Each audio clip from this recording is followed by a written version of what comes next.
What is going on, everybody? Chrissy, the Slasher Dude, back with another video. Hoping everyone's having a great evening. Mario Mondays, aka Mario Bava Mondays, one of the greatest Italian directors to ever live in all genres of film. Today we're going to be talking about this awesome film right here, this anthology, Black Sabbath.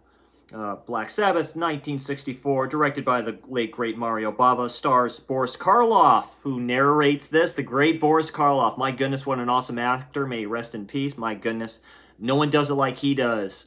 I mean, it's so good. Stars him, Mark Damon, Jacqueline Sonsard, Michael Mercer, and Linda Alfonsi, who was in... one of them was in... let's see. I think it was Linda Alfonsi. I may be wrong. Let me check the back here. Just a minute. I do have my notes here, but I just want to make sure where she was at. Let's see. Yeah, Linda Alfonsi was from Life is Beautiful. I have not seen won the Academy Award. I think she won it too. I hadn't seen that since I was a youngin' in the theater with my mom. But yeah, this is a anthology of terror. We have three chapters here. This is the AIP, English language version of the film. There is another one, you know, the original Italian version of the film. I'm going to talk about one of the stories in here, which it's still the same type of story, but some stuff is kind of changed up a bit, but that's okay. We're going to discuss it. The first story in here is The Drop of Water, which is a ghost story. So basically this woman, heiress, dies, I believe.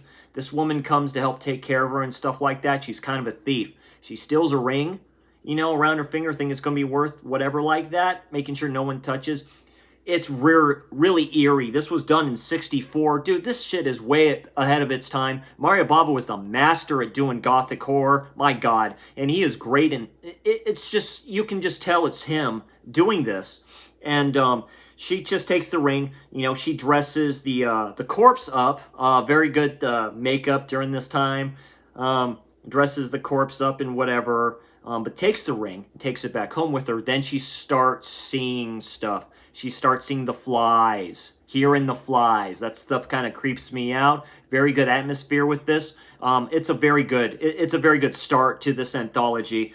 Then we go to The Telephone. So The Telephone is basically a giallo story. It is. It screams Mario Bava. This predates Black Christmas. This predates When a Stranger Calls by like a country mile. Basically, this woman starts getting calls from her former lover, and who's supposed to be dead. She keeps on calling her, harassing her, says, I'm going to come over there. I want all of you, all this other stuff. Very terrifying. Says, I'm going to find you. I'm going to take everything from you like you took from me. Calls her friend, who is actually her lover, to come, like, saying he's stalking me. He said his name is Frank. It's him. She doesn't believe him, says we took care of that and stuff like that. We sent him to prison or something like that, the way the story goes. It sounds to me like it was a setup between the two and him. I love the ending to this. It's very giallo. It's very good. My God, it's very good. What can I say about that? That is The Telephone. Probably the best part of this one. But then we get to the last one, which was originally first in the trilogy, or in this, you know, trilogy of horror films, gothic horror, called the Wordalac, where Mark Damon is in this one. It's during this gothic time period. He's riding his horse and he comes across a beheaded man on this black horse. So he takes him back with him and to this family.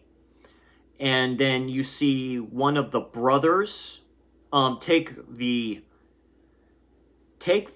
corpse out there and stab it in the heart with this blade that they found on the body to begin with. They say it's a Wordalac. They can come back from the dead if you don't do it this way. You can't, like, do this. You can't do that. You have to kill him this way. So it's basically a vampire story, it seems like. And they said the family said their father went out to go against this dude that's been terrorizing the land and take him out. And you have the brothers here and one of the brothers' wives, their child, and the sister. So you have her. Mark Damon's character basically falls for her. An interesting name. It doesn't come to mind real quick. And basically, Boris Karloff's character comes back, and you can tell. You can tell. Great makeup effects here. So good. He basically comes in and goes, "I'm hungry." You hear the dog barking. He's howling. The dog knows. Everybody knows. One of the best vampire stories I've ever seen. Has to be. This is really good. This is awesome stuff here. So it was a great ending to this. I love the ending to this too. It's a typical vampire, gothic vampire 60s ending.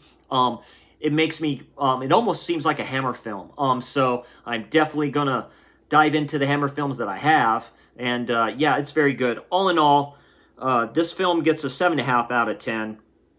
And it's all in all great stuff. I think I gave it 3.5 out of 5 on Letterboxd. So yeah, and this was a re-release by Kino, so it's a bare bones stuff. It has audio commentary by novelist and critic Tim Lucas and a theatrical trailer. I've listened to Tim Lucas every once in a while.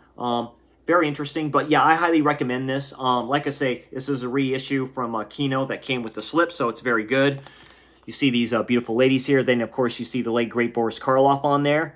Very good. So, yeah, this is Black Sabbath. I highly recommend it.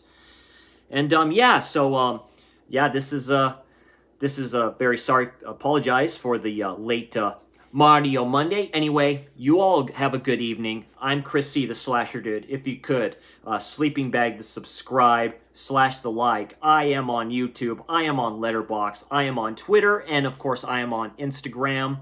I will see you all next time.